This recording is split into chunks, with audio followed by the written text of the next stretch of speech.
नमस्कार दोस्तों, जन मुद्दों की बात धर्मराज के साथ मेरे शो में आप सबका स्वागत है।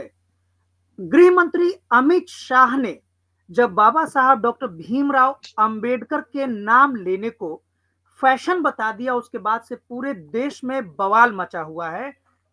भाजपा को बचाव करने के लिए अपने कार्यकर्ताओं को सड़कों पर उतारना पड़ा है। मैंने ही अपने चैनल दैनिक अंबेडकर में रोड पे जो भाजपा कार्यकर्ता उतर कर गृह मंत्री अमित शाह के बचाव में जो नारे लगा रहे थे, उसका कवर भी मैंने उस न्यूज़ को किया और उनके सांसद का भाषण भी मैंने अपने चैनल पर ही लगाया है। और उस चैनल के माध्यम से और भाजपा का जो पक्ष है, जो इलेक्टेड सांसद हैं दिल्ली की, कमलजीत सहरावत ने अपनी भाषण में कहा कि बाबा साहब डॉक्टर भीमराव अंबेडकर को भारत रत्न जिस भाजपा के समर्थन वाली सरकार ने दिया है, उस भाजपा पर बाबा साहब के अपमान का आरोप कांग्रेस की गंदी मंशा को दिखाता है। इस प्रकार से भाजपा और कांग्रेस के बीच में बाबा साहब अंबेडकर को सम्मान और अपमान के बीच लड़ाई हो रहा है। लेकिन न कांग्रेस ईमानदारी से यह बात कह रही है, न भाजपा ईमानदारी से बात कह रही है कि आखिर भारत के वो कौन प्रधानमंत्री थे जिन्होंने बाबा साहब भीमराव अंबेडकर जी को भारत रत्न देकर यह समझा दिया, यह बता दिया कि भारत जैसा देश में श्रमिकों के, मजदूरों के, वंचितों के, मजलूमों के, दलितों के, पिछड़ों के, अल्पसंख्यकों के पूरा हक है। इस देश में उनका हिस्सा ही नहीं है, यह देश ही उनका है। इस एकमात्र प्रधानमंत्री की चर्चा कम से कम बाबा साहब डॉक्टर भीमराव अंबेडकर के हवाले से ही होनी चाहिए थी। लेकिन अफसोस की बात है, न कांग्रेस उनका नाम ले रही है, न भाजपा उनका नाम ले रही है। ये बदनसीब प्रधानमंत्री का नाम क्या है, इस पर चर्चा करने के लिए आज हमारे साथ हैं राजीव सिंह जादौन, जो पत्रकार रहे हैं, बहुत बढ़िया लिखते पढ़ते हैं। मैं आप सबसे गुजारिश करूंगा कि अगर आपको देश दुनिया की खबरों पर बड़ी अच्छी भाषा के साथ, ऐसे समय में जब प्रधानमंत्री, भारत के प्रधानमंत्री नरेंद्र मोदी की भाषा तुच्छ भाषा है, गली कूचों के अनपढ़ जाहिलों की भाषा है, ऐसे में राजीव सिंह जादौन जैसे पत्रकार बड़ी ही सभ्य भाषा में, साफ सुथरी भाषा में देश दुनिया के मुद्दों पर बड़ी बेबाकी से अपनी बात करते हैं। राजीव जी, सबसे पहले मैं आपको अपने चैनल दैनिक अंबेडकर में स्वागत करता हूं कि आपने बड़ा ही कीमती वक्त निकाला है इतने महत्वपूर्ण मुद्दे पर बात करने के लिए। बहुत बहुत शुक्रिया धर्मराज जी। मैंने थोड़ा सा वक्त ले लिया है आपके परिचय में, क्योंकि मैं चाहता हूं कि मेरे दर्शक समझें कि जो गेस्ट आते हैं बहुत मेहनत से इस मुकाम तक पहुंचते हैं और उनका उचित परिचय देना भी एक जरूरी काम है। बहरहाल, मैं सीधे अब सवाल पे आता हूं। शुरू के मैंने 3 मिनट ले लिए हैं, अब बाकी सारा मंच आपका है मेरे चैनल का। पहला सवाल आपसे है कि आप उस बदनसीब प्रधानमंत्री का नाम बताइए जिन्होंने बाबा साहब डॉक्टर भीमराव अंबेडकर को भारत रत्न तो दिया, लेकिन भारत रत्न बाबा साहब डॉक्टर भीमराव अंबेडकर पर सम्मान और अपमान के बहस के बीच उस प्रधानमंत्री का नाम तक नहीं आ रहा है। कौन थे वो प्रधानमंत्री? धर्मराज जी, वसीम बरेलवी का एक शेर है कि अपने हर लफ्ज का खुद आईना बन जाऊंगा, उसको छोटा करके मैं कैसे बड़ा हो जाऊंगा। तुम गिराने में लगे थे, तुमने सोचा ही नहीं, मैं गिरा तो मसला बनकर खड़ा हो जाऊंगा।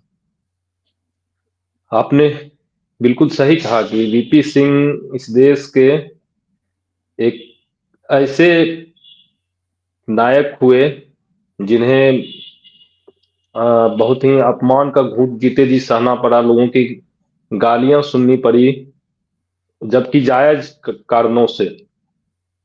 लेकिन जैसा कि मैंने कहा कि जो कि वो जो है ना कि सच्चाई जो है एक दिन सामने आ ही जाती है कि कि विक्टर ह्यूगो ने जो कहा है कि no force on earth can stop an idea which time has कम।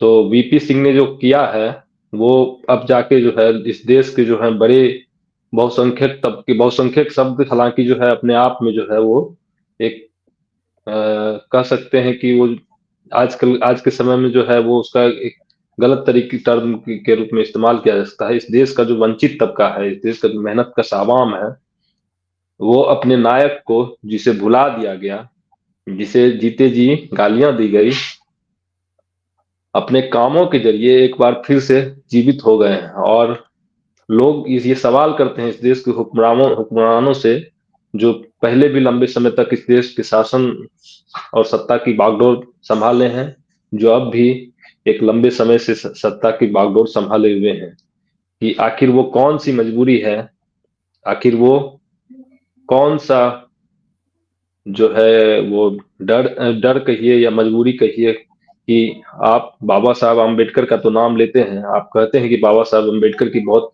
उपेक्षा हुई है, लेकिन बाबा साहब आम्बेडकर को जिन्होंने सम्मानित किया, जिन्होंने देश के संसद के सेंट्रल हॉल में बाबा साहब आम्बेडकर की तस्वीर लगवाई, जब बाबा साहब आम्बेडकर की तस्वीर संसद में लगाने की बात हो रही थी, तो उस समय जो विपक्षी दल था वो कहता था कि संसद के सेंट्रल हॉल में जगह नहीं है।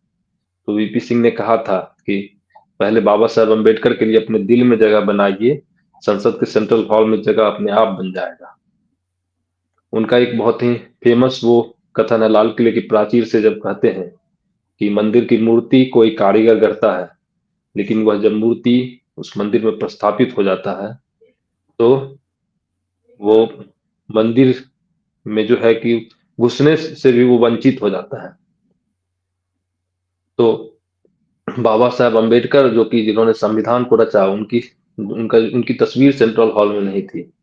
बाबा साहब अम्बेडकर एक तरह से बीपी सिंह जैसे एक इधर के बीच के दिनों में लगभग भुला दिए गए, लगभग कहिए कि मार दिए गए। उसी तरह से बाबा साहब अम्बेडकर भी एक समय के बाद जो है वो लगभग अप्रासंगिक, उनके खिलाफ एक साजिश की गई कि उन्हें अप्रासंगिक कर दिया जाए।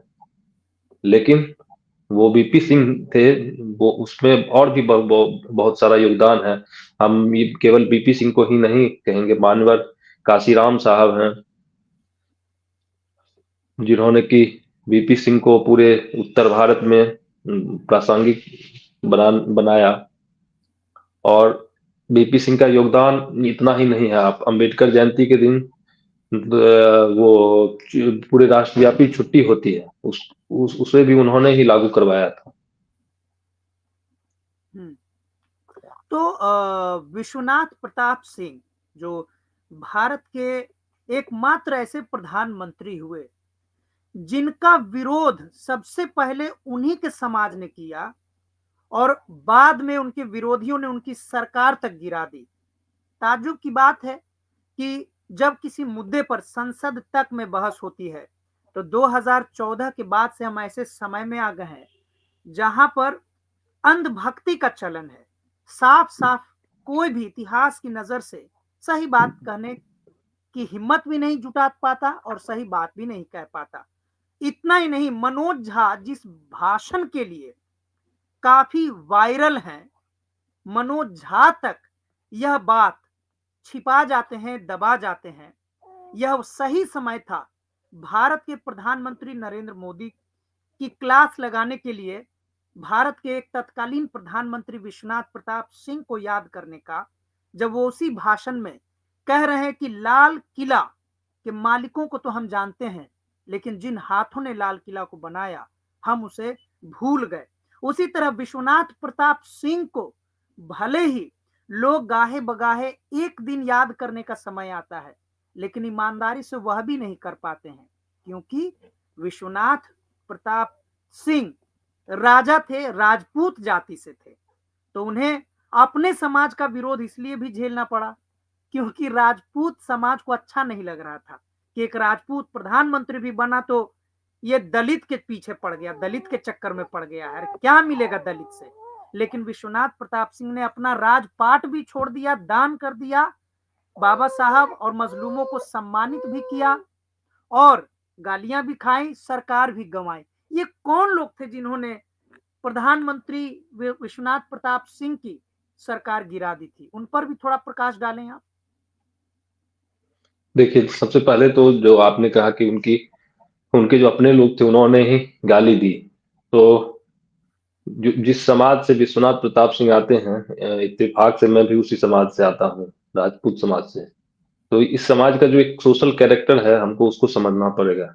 मूलतः यह समाज जो है वो कृषक समाज है, और यह इस समाज की जो है अपनी कोई सिविल सोसाइटी नहीं है।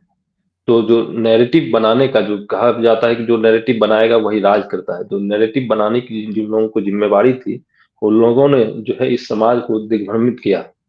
इसके कारण उन्हें गालियां दी गई। राम किनकी बहादुर राय, जिम्मेदारी थी? आपका इशारा किनकी तरफ है? किनकी जिम्मेदारी थी नैरेटिव बनाने की? जो लोग भी नैरेटिव, जिनका भी मीडिया पे कब्जा है, जिनका भी सिविल सोसाइटी पे, न्यायालय में कब्जा है, जिनका भी एकेडमिया में कब्जा आपको है, क्या उन लगता है लोगों के। किनका कब्जा है? आपको क्या लगता है किनका कब्जा है? राम बहादुर, देखिए राम बहादुर राय जो कि ये बीपी सिंह की आत्मकथा लिखे हैं, इंटरव्यू के फॉर्म में उन्होंने पूछा कि मंडल के कमीशन जो है कि आपने जो है कि ये जो लागू किया, ये पदलोलुपता के चक्कर में के कारण लागू किया। हम्म, तो उन्होंने कहा कि जो अखबार में जो लोग हैं, उन्होंने, जब मैं जनमोर्चा चलाया राजीव गांधी के खिलाफ, बोफोर्स का पूरे देश में देशव्यापी आंदोलन चलाया, तो यही लोग संपादकीय रंगा करते थे हमारे लिए। और जब मैंने मंडल कमीशन लागू किया, तो उन्हीं लोगों ने मुझे जो है कि गालियां दी। आप देख लीजिए कि उस समय क्या, किस तरह का था सामाजिक से सोशल स्ट्रक्चर था। जो है कि संसाधनों का जो है कि वो न्यायपूर्ण बंटवारा उसके बाद, मंडल के बाद हुआ। उस सब उस पे जो जिसका कब्जा था, जो समाज का जो सवर्ण तबका है, उनका कब्जा था। उन्होंने जो है कि वीपी सिंह के खिलाफ में बाद में जहर उगलना शुरू किया। नहीं, लेकिन वीपी सिंह के खिलाफ आप भी, मुझे लग रहा है कि बहुत सारी बातें आपके मन में है, लेकिन आप भी दबा लेना चाहते हैं बिल्कुल वैसे ही जैसे वीपी सिंह के ओबीसी मंडल आरक्षण का लाभ तो ओबीसी ने लिया, लेकिन वह भी, उन्हें भी शर्म आती है विश्वनाथ प्रताप सिंह को सम्मानित करने में। आप भी कहीं कहीं घबराए लग रहे हैं, खोल के आप बात नहीं कर रहे हैं कि आखिर किस समाज को नैरेटिव बनाने की जिम्मेदारी थी, किस समाज ने वीपी सिंह को खारिज किया?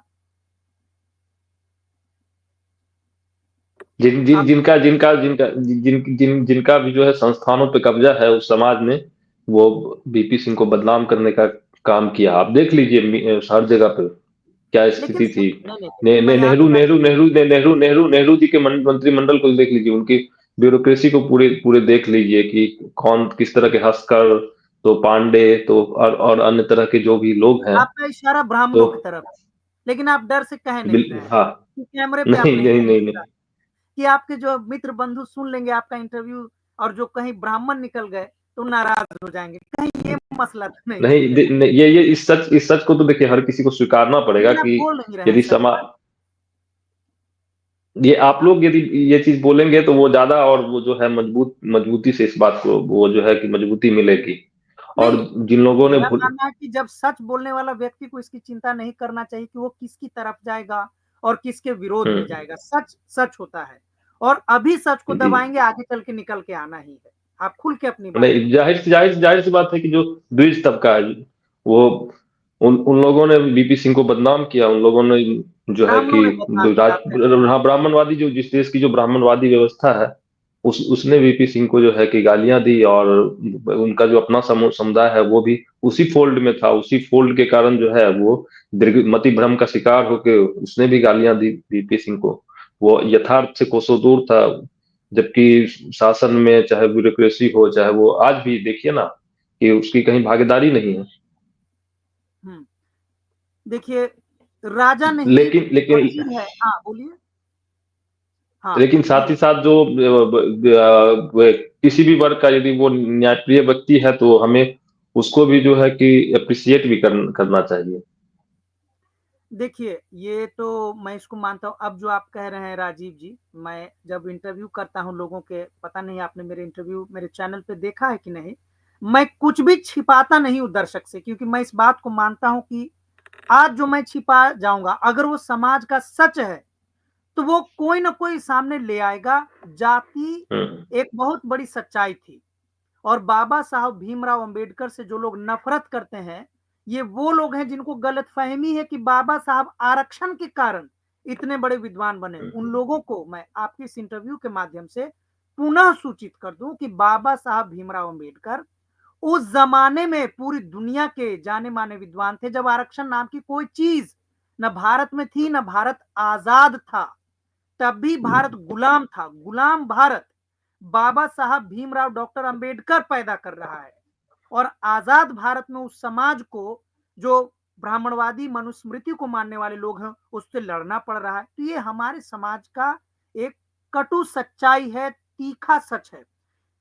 41वें मांडा के राजा, जिनके बारे में आम मजलूम जनता नारे लगाती थी कि राजा नहीं फकीर है, देश का तकदीर है।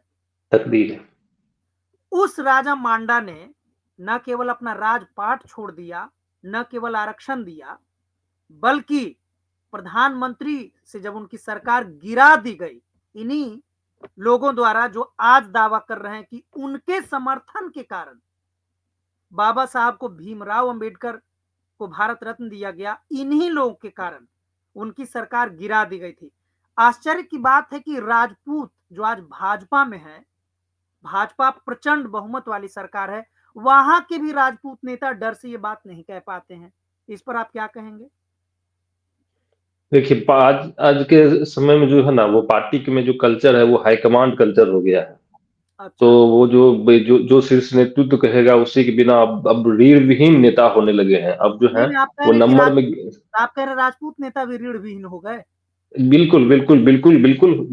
उसमें मतलब हर समुदाय के वो लोग शामिल शामिल हैं। ये हमारा जो राजपूत है तो एक राजा सामूहिक महाराजा फेल्योर। को है ना भाई, बाकी समाज के लोग रीढ़ विहीन हो तो ये तो आगे के लिए आरोप ये प्रत्यारोप देखिए, जारी। ये एक भ्रम है। मतलब देखिए, राजपूत समाज में जो है, खास करके मैं खुद इसको बार बार कहने की जरूरत भी नहीं है कि मैं खुद उस समाज से हूँ। ये राजपूत समाज जो खुद जो है, वो उस चीज को नहीं समझता। इसमें भी दो क्लास है, एक अमीर है, एक गरीब है। हम्म। और मैं समझता हूँ कि जो सामान्य पृष्ठभूमि के राजपूत हैं, उनको इस देश में जब लोकतंत्र स्थापित हुआ, हम लिबरलाइजेशन, जो नरसिम्हा राव, आज नरसिम्हा राव की पुण्यतिथि भी है, तो हम उन्हें भी नमन करते हैं। हमने अपना लिबरलाइजेशन, ग्लोबलाइजेशन, एलपीजी जो है, उससे कई विरोध है, प्राइवेटाइजेशन से। लेकिन इस देश में डेमोक्रेसी लागू हुआ, एलपीजी के कारण जो अवसर मुहैया हुआ, उसके कारण जो है इस देश का सामान्य उसका बहुत लार्ज लेवल पर कल्याण हुआ। यदि इस देश में डेमोक्रेसी नहीं आता, इस देश में यदि लिबरलाइजेशन के बाद की स्थिति उत्पन्न नहीं होती, तो मेरे जैसा आज जो भी राजपूत समाज से आने वाला युवा है, वो आज लिख पढ़ रहा है, समझ रहा है, बोल रहा है, वो अपने गांव के किसी जमींदार की चाकरी कर रहे होते, उसके सिपाही बने, लठैत बने होते। इससे इनकार नहीं किया जा सकता। लेकिन हाँ, सामान्य जो थी, वो जो है, वो सामूहिक चरित्र जो है, उसे वो एक फैंटेसी में जीता है कि नहीं, राजा महाराजा वाली थी, हमारे पास किले थे, भले उसको खाने के लिए कुछ नहीं हो, जेब में 10 रुपया नहीं हो, लेकिन वो जो है एक भ्रम में जीता है। उस समाज को जो है इस भ्रम से बाहर आना चाहिए। हम्म।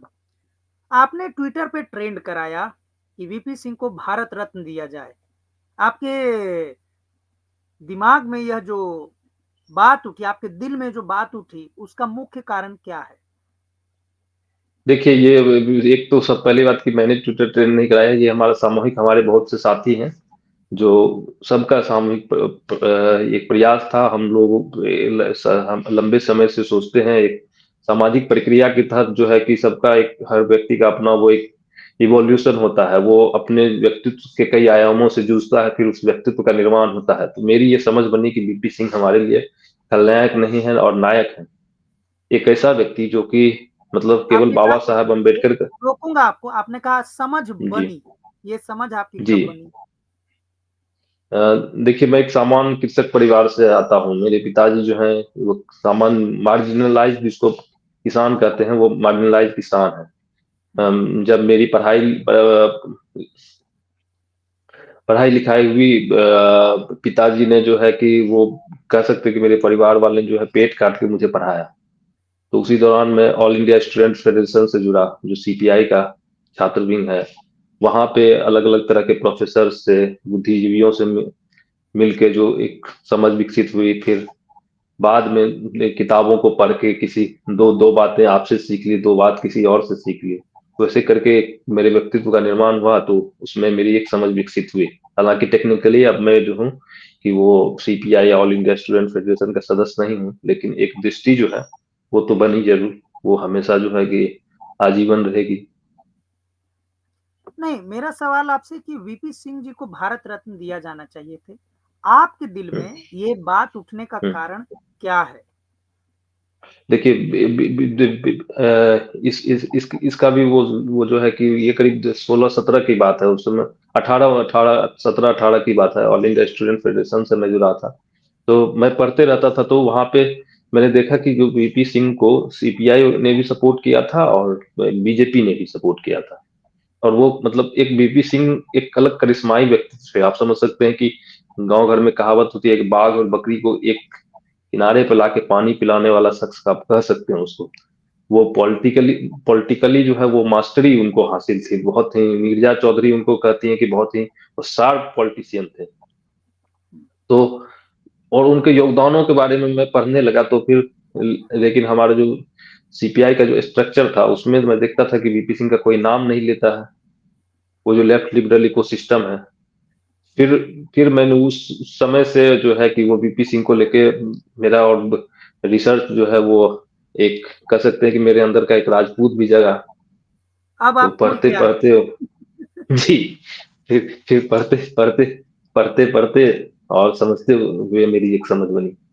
हुँ। नहीं, देखिए, मैं ओबीसी समाज से आता हूँ, बिहार का हूँ, अति पिछड़ा समाज से आता हूँ।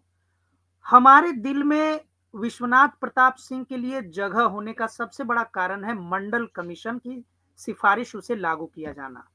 लेकिन अफ़सोस की बात है कि जिस मंडल की राजनीति के कंधे पर चढ़कर बिहार जैसे राज्य में आरजेडी जैसी पार्टी लगातार सत्ता में या विपक्ष में मजबूती से बनी हुई है, उस पार्टी से भी अभी तक यह मुखर रूप से डिमांड नहीं आया है। जिस मंडल राजनीति का लाभ लेते हुए उत्तर प्रदेश में समाजवादी पार्टी जैसी राजनीति करने वाले लोग आज भी मजबूती से जमे हुए हैं, यह वहां से भी नहीं आया हुआ है। तो मेरा तर्क सीधा है कि जो व्यक्ति मजलूमों के लिए सोचे, भारत जैसे जाति प्रधान देश में समाज के अंतिम पंक्ति में खड़ा व्यक्ति के लिए सोचने वाला कोई भी जाति धर्म का व्यक्ति साधारण नहीं होता है, वह संपूर्ण मानव होता है। मेरी व्यक्तिगत राय है। लेकिन मैं देखता हूं कि बिल्कुल। लेकिन ये मंडल आयोग से प्रभावित और इसके लाभ से निकली हुई राजनीतिक पार्टियां भी विश्वनाथ प्रताप सिंह का नाम नहीं लेती हैं, या लेती हैं तो इंतजार करती हैं उनके जन्म दिवस का और पुण्यतिथि का। आपको क्या लगता है? यह किंग कर्तव्य विमूढ़ता है। और यह जो है उनके वीपी सिंह के साथ नाइंसाफी है। और लेकिन आप ये देखिए कि एक कल जो ट्विटर ट्रेंड हुआ उसमें केवल राजपूत समाज के लड़के नहीं थे। उसमें जो है कि बाकी अन्य तबके के लोग भी थे। पासी थे, जाटव थे, यादव थे, मौर्य थे, ठाकुर थे, नाई थे, चौरसिया थे। हर तबके के लोग वो अब आ रहे हैं। वो उसका एक और योगदान ये भी है कि जो वीपी सिंह के बाद मंडल का जो दूसरा पार्ट था वो 2006 में अर्जुन सिंह जी ने लागू किया। तो अच्छा। अर्जुन हम्म। सिंह जी ने उसके उसके बाद जो है दुर्भाग्य कि से, वो यूनिवर्सिटी। संयोग से वह भी राजपूत थे। आपकी जी, दृष्टि से जी, कहें जी, तो। जी, जी, मेरी दृष्टि से नहीं, एक सच्चाई है ये जो है ये ये ये एक सच्चाई है। मतलब उससे इनकार नहीं कर सकते हम। जो वो जो थ्री इडियट फिल्म में वो बच्चे पे जो कहता है मोहर, वो मुहर लग एक बार जब लग जाता है वो जीवन पर्यंत जो है वो नहीं बदलता है। तो वो एक ओपन फैक्ट है जो। हम्म। और ना, लेकिन हाँ, केवल ऐसा नहीं है कि हमारे लिए पूजनीय केवल वीपी सिंह हो, चंद्रशेखर जी हो या फिर अर्जुन सिंह जी हो। हमारे लिए कर्पूरी ठाकुर भी पूजनीय है। आज से 5 साल पहले हम जो है कि कर्पूरी जी को भारत रत्न मिले इसकी मांग करते रहे हैं। आज चौधरी चरण सिंह की जी की जयंती है, वो भी हमारे लिए पूजनीय है। हमारे लिए करुणानिधि जी पूजनीय है। हमारे लिए लालू प्रसाद यादव के प्रति हमारे दिल में एक सम्मान है। हमारे लिए मुलायम सिंह जी के प्रति दिल में सम्मान है।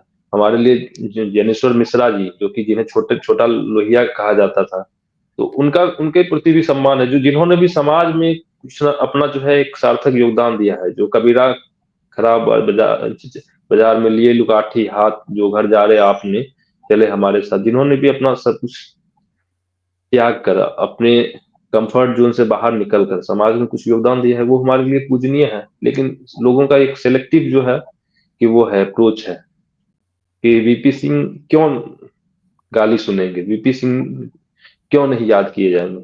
तब तो एक तबका जो होगा वो वीपी सिंह को याद करेगा, वो सवाल करेगा, क्वेश्चन करेगा। और जहां तक आपने कहा कि इस तरह के दल हैं, आरजेडी हो या और हो, पिछले साल वो स्टालिन ने वहां तमिलनाडु चेन्नई में उनकी प्रतिमा का अनावरण किया था, तो उसमें उत्तर भारत से अखिलेश यादव जी गए थे। अखिलेश जी ने कहा था कि हमारी सरकार आएगी तो हम उत्तर प्रदेश के हर शहर में वीपी सिंह जी की प्रतिमा लगाएंगे। तो हालांकि उससे पहले वो 12 से 17 तक मुख्यमंत्री रह चुके थे, तो उन्हें उस समय लगाना चाहिए था। लेकिन चलिए, देर से ही सही, उन्हें ये एहसास हुआ। हम देखेंगे कि वो अपनी बातों पे कितना कायम रहते हैं। और मुझे लगता है कि ये गोपाल दास नीरज ने की पंक्ति है कि इसीलिए तो नगर नगर बदनाम हो गए मेरे आंसू, मैं उनका हो गया कि जिनका कोई पहरेदार नहीं था। चमचम चूनर चोली पर तो लाखों ही थे मरने वाले, मेरी मगर दिखाई मैंने फटी कमीजों के गुन गाए। इसका ही यह फल था शायद, कल जब मैं निकला दुनिया से, दिल भर ठौर मुझे देने को मरघट तक तैयार नहीं था। सही बात है कि वीपी सिंह जी के लिए मरघट तक जो है वो उनका जो है अंतिम संस्कार भी जो है वो दिल्ली में नहीं हुआ, लखनऊ में आके हुआ। तो इन चीजों की परवाह किए बगैर हमारे जैसे लोग भी अ, जो हमारा उत्तरदायित्व लगता है कि समाज में अपना योगदान देना चाहिए, उसके लिए हम उस मार्ग पे तत्पर हैं। राजीव जी, अब आपसे संबंधित एक सवाल है। आपने हाल में ही फेसबुक पर एक पोस्ट लिखा था जिस पर आपने कुछ असहमति जताते हुए योगी आदित्यनाथ की दबे शब्दों में तारीफ की थी, और आप ही विश्वनाथ प्रताप सिंह जी के लिए भारत रत्न की भी मांग कर रहे हैं। हालांकि हमारा समर्थन आपसे पहले से रहा है। मैं बचपन से विश्वनाथ प्रताप सिंह जी, मेरे पिताजी लेबर यूनियन के लीडर रहे हैं, तो चंद्रशेखर जी, जी और विश्वनाथ मैं भी प्रताप मैं जी मैं के, जानता।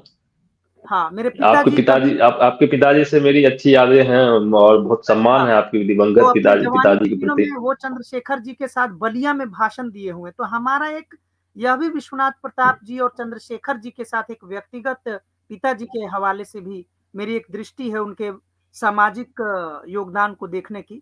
आपने जो पोस्ट लिखा उसमें योगी आदित्यनाथ की दबी जुबान में आपने तारीफ की थी। आपको लगता है कि विश्वनाथ प्रताप सिंह और चंद्रशेखर जैसे नेता की प्रशंसा करने वाला व्यक्ति योगी आदित्यनाथ जैसे सांप्रदायिक दंगाई स्वभाव वाले नेता की भी तारीफ किसी भी सूरत में कर सकता है? आपने अपने उस पोस्ट में किया है। देखिए, सबसे पहली बात तो योगी आदित्यनाथ की जो भी सांप्रदायिक नीति है, जो भी उनका सांप्रदायिक रवैया रहा है, उसको उसकी मैं कठोर शब्दों में निंदा करता हूँ। उसे कहीं से भी जायज नहीं ठहराया जा सकता है। लेकिन जैसा कि मैंने बताया कि इस देश में जो है नैरेटिव बिल्डिंग करने वाले लोगों ने, जब वो चलाते हैं कि यूपी में ठाकुर राज है, तो भाई महाराष्ट्र में क्या है, राजस्थान में क्या है, ये तो देखना पड़ेगा ना। किसी व्यक्ति की यदि किसी खास पहचान के आधार पर, यदि मुसलमान है, मुसलमान की जो पहचान है उसके आधार पर उसके साथ डिस्क्रिमिनेशन हो। योगी आदित्यनाथ की यदि एक पहचान है कि हाँ ठीक है वो ठाकुर है, लेकिन उस आधार पर यदि उन्हें उनका डिस्क्रिमिनेशन किया जाएगा, तो एक नागरिक होने के नाते भी हमारा यह फर्ज बनेगा कि हम उन साजिशों का पर्दाफाश करें। कि योगी आदित्यनाथ से हमारा लाख विरोध होगा, लेकिन उनकी आइडेंटिटी को लेके जो है कि इस तरह का जो जो भी एक मुहिम चलाया जाएगा हर तीसरे चौथे महीने में, जो है कि अब योगी जी गए, अब योगी जी का जो है पत्ता साफ होने वाला है। तो एक बतौर नागरिक भी हम हमारा जो है वो एक स्टैंड होता है, मुद्दे मुद्दे पे स्टैंड होता है। नहीं तो अगर कोई चाहता है कि योगी आदित्यनाथ जैसे सांप्रदायिक व्यक्ति उत्तर प्रदेश के हम्म। मुख्यमंत्री पद से इस्तीफा दे दें तो इसमें क्या गलत है? ये तो चंद्रशेखर और विश्वनाथ तो प्रताप सिंह रहते पहली पंक्ति में खड़ा होकर, पहली बात उनके उनके जैसे नेता आज इस भारत में हो हम्म, जाए, चंद्रशेखर जैसे हम्म, नेता हो जाए फिर से, तो योगी हम्म, आदित्यनाथ जैसों को पूछेगा कौन? तो ऐसे में किसी भी बिल्कुल, सूरत, ये एक सवाल।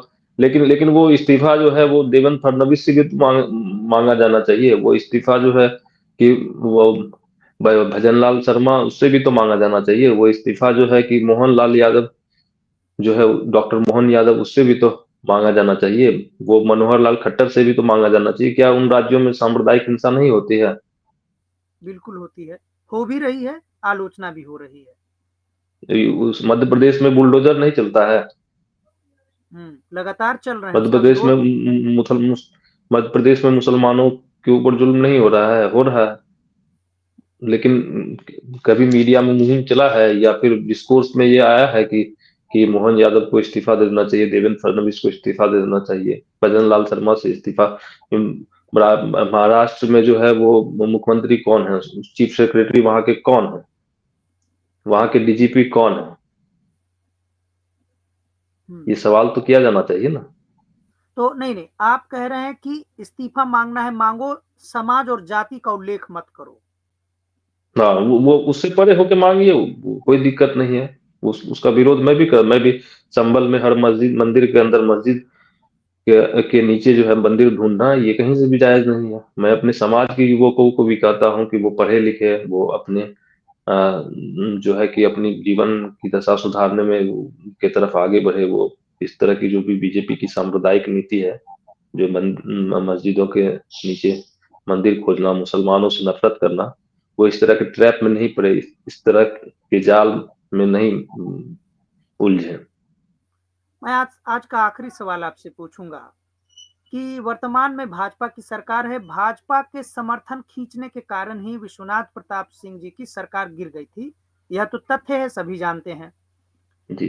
अगर आने वाले समय में प्रधानमंत्री नरेंद्र मोदी को यह लग जाए कि विश्वनाथ प्रताप सिंह को भारत रत्न देने से राजपूत भी खुश हो जाएगा, क्योंकि अपर कास्ट सवर्ण मानसिकता के बहुत सारे लोग पहले से ही भाजपाई हैं, सांप्रदायिक राजनीति के समर्थक होते हैं, वह भी खुश हो जाएंगे। और विश्वनाथ प्रताप सिंह को भारत रत्न मिलने से हम जैसे लोग भी खुश हो जाएंगे।